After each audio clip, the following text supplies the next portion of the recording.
une grosse explosion. Comme je vous dis, je pourrais même pas vous la décrire tellement c'est une explosion. Et là, on a vu une fissure, une lézard, vraiment où on pouvait mettre la main et le carrelage avait monté.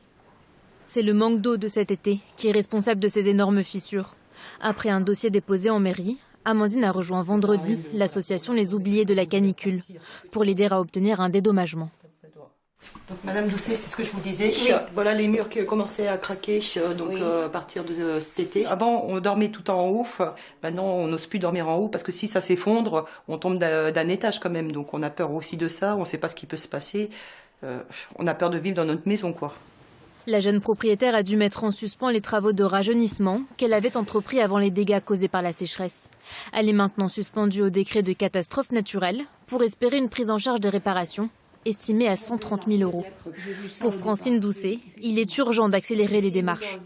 La sécheresse va revenir, ça, maintenant je crois que c'est installé pour quelques années. Donc si au mois de juin, juillet, il y a de nouveau la sécheresse, les fissures vont encore s'agrandir. C'est à l'État de décréter la catastrophe naturelle, mais pour le maire de la commune de Saint-Sauveur, 200 habitants, les chances sont minces. Je pense que ça va être dur. Il y a des régions qui ont été très touchées. Alors je pense que l'argent va aller là-bas. 2 maisons, ça fait pas beaucoup. Mais j'espère que ça aboutira, quoi. L'association Les Oubliés de la Canicule compte près de 90 adhérents en attente d'une indemnisation. Son but, aider les sinistrés isolés dans la marche à suivre.